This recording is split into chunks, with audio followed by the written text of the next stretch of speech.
A little pre-planning in a pressure canner make tasty, ready-to-eat black beans straightforward and rewarding. I'm Marcy McDonald with Pacific Northwest Suburban Homesteading. Today, my sibling Jenn Qualls shares her technique for a versatile pantry staple. Today we will be canning dry black beans specifically. I got a mountain of black beans here. They've been pre-rinsed. No pre-soaking, no pre-boiling, just dry beans.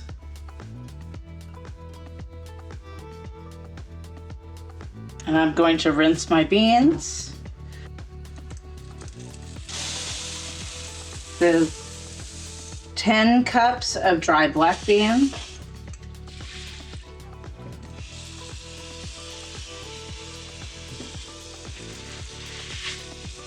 I do this to rinse any dirt or dust off of the beans. I also look for any stones. I'm going to pour these back into the bowl.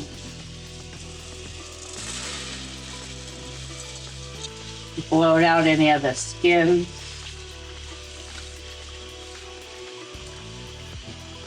Probably should have used a bigger bowl. You can see how the water's cloudy, so they definitely need more rinsing.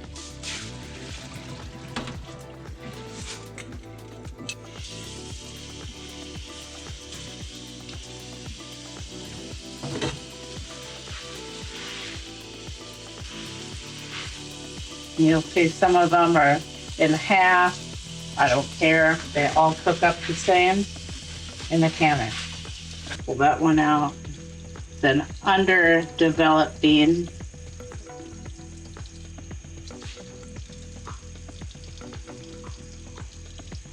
Maybe a couple more I'm finding.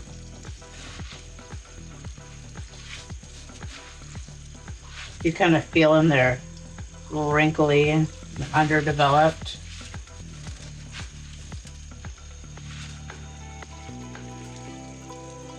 Here's some skins. Sometimes when you get beans in bulk, you'll find some beans that aren't the kind that are supposed to be in the bag. All right, I think those are good and rinsed.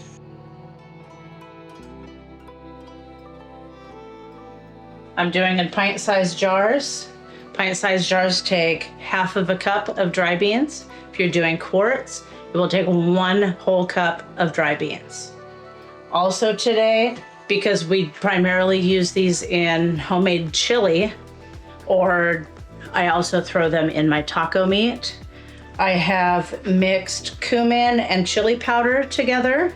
It's about 2/3 chili powder to 1/3 cumin. Mix it however you want. You could also put dry onion or garlic in there. I prefer fresh, so I don't put that in this particular mixture. And I will be putting 1 teaspoon of this dry mixture into each one of my jars. This is my pickling salt. I'll be putting 1/4 teaspoon because I prefer to can with less salt and just use it for flavoring. It's better for your heart that way when you start getting older anyway. I'll be putting a good tablespoon of this mixture in here. This is fresh garlic that's minced. It is, I would say, probably 1/2 of a cup to 3/4 of a cup of fresh peeled garlic cloves that is minced. 1 whole onion, it's a large sweet onion. And random peppers from my garden. Random peppers mean any of the lunchbox peppers that started getting wrinkly, I chopped up, put in the freezer. Serrano peppers, jalapeno peppers, bell peppers, banana, whatever I happen to grow that year and is in abundance, it gets seeded, chopped, and put in the freezer for just this. I bring it out, thaw it, it's already ready to go, and then I mix it up and voila, it's ready for canning. Even some of this beautiful juice that's in here, you can see some of the juice that's in here, that is all from the onion and the garlic and the pepper. That'll go right in there. It flavors it up beautifully. If you want to make your dry beans spicy, leave in seeds, you don't have to do any of this. You could just do a little bit of salt and water. You can also use broth if you want to use chicken or vegetable to make it vegan, or whatever broth you want. That flavors it up a little bit. Homemade broth, store-bought, it really doesn't matter. There's really no right or wrong. It's just whatever you want to do and whatever your family prefers. And that's what's beautiful about being able to homestead and home can, because you control your ingredients and you put in there what you will eat.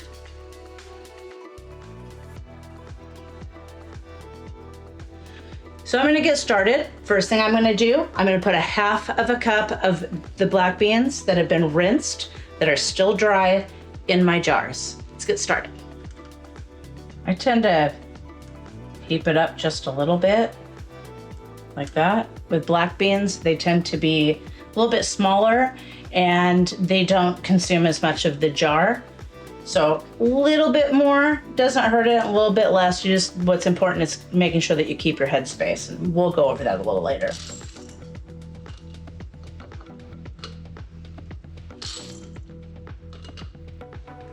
I love that sound of the beans going in the jar. It's almost musical. Next, I'll be adding the chili powder and cumin, 1 teaspoon per jar. And honestly, after I put that in there, I might decide I want to put more. I'm just gonna go by eye, it really doesn't matter. I'm just gonna do this just to make sure I have enough, because they do look different when you first take them out of the canner versus after they've been sitting in your pantry for a little while. It takes a bit for the beans to completely consume the liquid, and with black beans especially, the liquid turns black. Just like in a store-bought can, you dump that out and it's like a purple black liquid that's in there. I hope you guys are enjoying my beautiful Valentine's Day flower arrangement from my special sweet Valentine. We've been married 18 years. Does not seem like that long. I think that looks good. I have plenty of seasoning left over, but tacos. And now I'm gonna put a 1/4 teaspoon of canning salt. You wanna make sure you use canning salt. The ratios are different if you use kosher salt or table salt. You do not want iodized salt, folks. And next we'll put this beautiful, colorful mixture of whatever my garden happened to bring me this year. Technically last year. Tablespoon and a half. And there's really no right or wrong answer. We're gonna be pressure cooking, so it'll be fine. I like to get some of that liquid that comes out of the peppers and onions. It's all beautiful flavor. These are actually my husband's favorite. He's usually the one that makes chili in the household, and everybody loves his chili, and he says 100% hands down, it is my home canned dry beans with my homegrown peppers that make all the difference in the world. I have a lot more hot peppers in this year, so it might be a little spicier. These are really good in like a taco or chicken tortilla soup. It smells so lovely. It's actually kind of making my stomach growl. Just the smell of all these lovely spices and the garlic and onion. Delicious. I'm just gonna eyeball that. I think I'm gonna go back through and throw another tablespoon in each of these. I have enough of my mixture, so here goes nothing. This right here has a big chunk of onion and garlic, doesn't matter, that's going in there too. The worst part of doing this is having to wait to eat them. Boom, there we go, folks.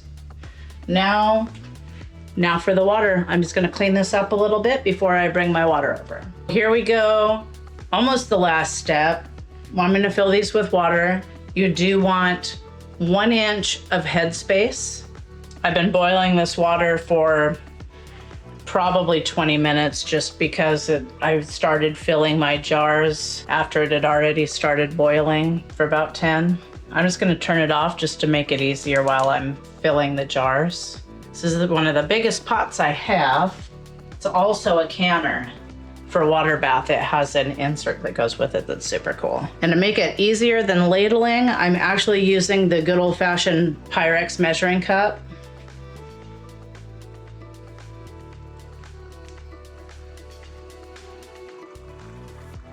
So I'm filling them, and then I'll go back and top them off as needed.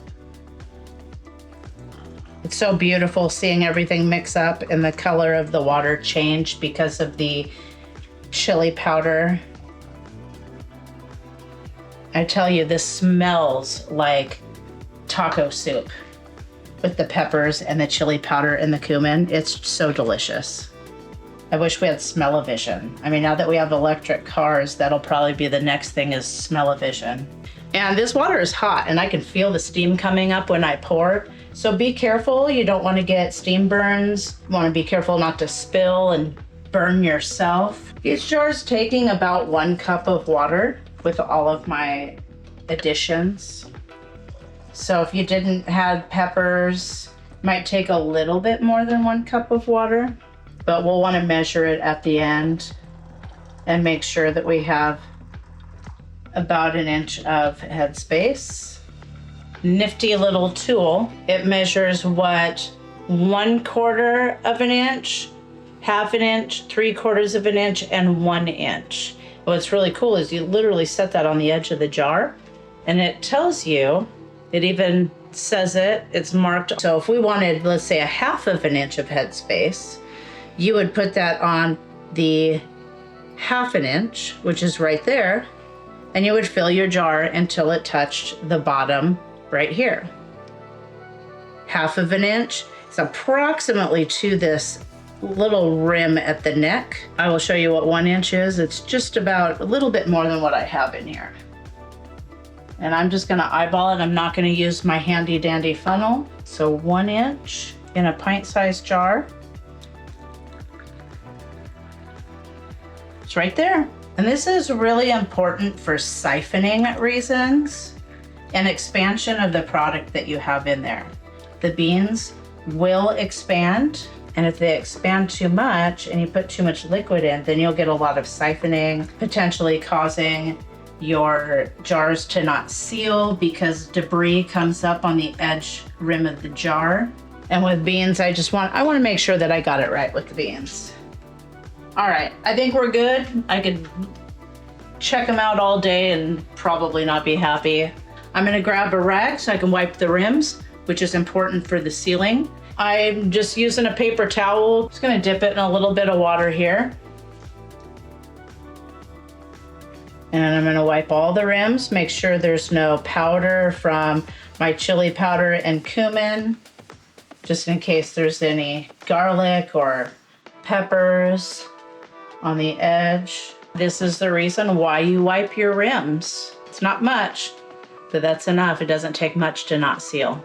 All right, I've got my handy dandy lid lifter. I don't know how people live without this. I tried to use tongs and it's a nightmare. I do something that isn't necessarily recommended by the manufacturer of these lids, and not everybody in the canning community does it. But I find that I have a 99% success rate on sealed jars if I do soak my lids in hot water. And all I do is I throw them in the pan, bring it up to a boil. I don't boil them, turn it down to simmer, and I leave it there until I'm ready to put them on my jars. It softens up this rubber around the edge, expands it a little bit. I have no problems with unsealed jars when all's said and done. The lid lifter helps because these jars are also hot, or the lids, I mean. The only thing that's right when it comes to canning is making sure that you're using approved and proper method. Methods have changed over the years as science has evolved. And really, this is science, people. This isn't something to mess around with. And the science behind canning has improved and changed.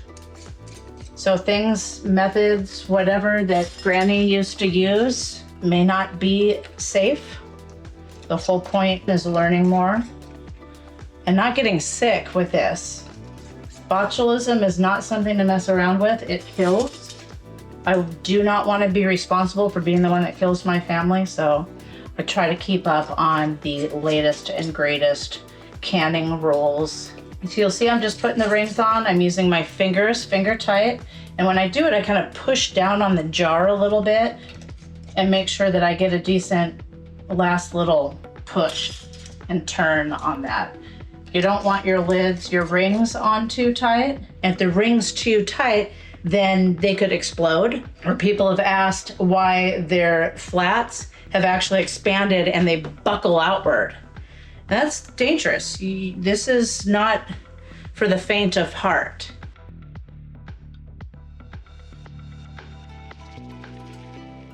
So I'm putting these, look how beautiful those are, people. I just wanna eat it right now, but they're crunchy. I'm gonna put these jars in my canners. Now you do want 2 to 3 inches of water in your canner, in the bottom of your canner.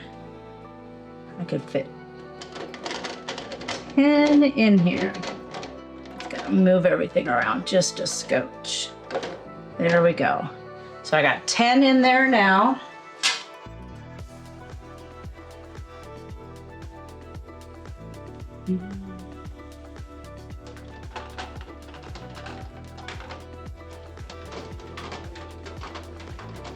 There we go. Make sure they come out easy when the time comes. I'm good to go there. Put my lid on. Cool about canner lids is they have this little arrow that says close or open, and there's arrows going either way on which way you turn your lid. And this matches up with the arrow on the handle of your canner. I have seen some canners where the arrow will actually be on the canner itself. But you match that up and the lid just slips right down over the ridges. Some of these little ridges are different sizes. They do that so the lid fits on tight, and then you turn it and it'll stop turning. And now my lid is on there all the way. I'm gonna turn my heat up a little bit. You wanna do medium high. We wanna wait until steam comes out of the vent hole right here. Once it starts coming out at a steady rate, then we let that happen for 10 minutes and then put the weight on. Once it comes up to 10 pounds of pressure, we'll cook these for an hour and 15 minutes. So now we wait. There is some confusion on the amount of pressure. Jenn says 10 pounds here, which is what the canning book says in the recipe. It really is 11 pounds on a dial gauge, according to the same canning book. A weighted gauge canner is 10 pounds because that is the label on the weight. Jenn's canner and mine read 11 pounds when in use, though I don't have videos showing that. I confirmed the distinction in the Bold Blue book, the manual that came with my pressure canner, as well as the website for the National Center for Home Preservation at the University of Georgia. I've always chalked it up as a little more pressure is better than being under pressure in the past before checking the facts for this video. If you follow the correct procedure at our elevation, which is under 1,000 feet above sea level, the canner settles at 11 pounds of pressure. All right, friends, canner is now done, so it's time to take them out. I had no catastrophes that I know of, at least with the first row. All lids and rings seem to be in place. They look beautiful. All those seasonings and the black beans. And then what I do is I pull them over to a towel. It's on my counter, and I line them all up and let them sit there and cool for at least 24 hours. And then I'll wash them. After they're completely cooled, I'll take the rings off of them. They still look like they're boiling. They are hot. Absolutely boiling hot. If I were to grab this jar, I would get probably 3rd-degree burns within a few seconds. And I'll wash them. I did have some siphoning. That last jar stuck to my towel a little bit. That's normal though. Don't be afraid if you do get some siphoning. You want to make sure that you're putting these on a counter or in a space that does not have a lot of breeze or wind going through. No fans or anything. You don't want the jars to cool too fast. You want a nice even cooling of your jars. As you can hear, you could already hear the jars sealing and popping. I should hear this over the next couple of hours. By morning, I will come out and give a little push on the centers of the jars to see if there's any that didn't seal. Those I'll actually put in my refrigerator and use right away. You could reprocess it. I wouldn't reprocess 1 or 2 jars. I always try to be really gentle with my jars too, not jostle them around too much. I usually leave them in my canner for about 5 minutes or so after I've taken the lid off before I handle them. I have opened my canner quickly after it's depressurized, and just the water on the inside of the lid runs off and has caused a reaction, and then they just start siphoning like crazy. So I like to just try to take my lid off so it doesn't drip any of the condensation back on the jars, and that I don't get steam burns, because that's very easy to do. But every once in a while, you'll even have one sitting on your counter at about the stage that these guys are right now, and you'll start hearing like a fizzing, and they'll siphon a little bit. I don't know why that happens. It just happens sometimes. I like to cover mine with the towel. This helps keep any breeze that might come through my house. I have a puppy. We go outside a lot, and I don't want to open up my door and a cold breeze comes through and it hits my jars. I just really want them to be very gently cooling down on their own, right down to room temperature. So that's it. If I were to do another batch, I would just kind of lift up the towel, put them amongst those, put the towel back down, wait 24 hours, check them, wash them, put them in the pantry, and enjoy them at a later date. So thanks for joining me. It's been a pleasure. Take care. Thanks for watching. Please like and subscribe. Until next time, be curious, keep an open mind, and never stop learning.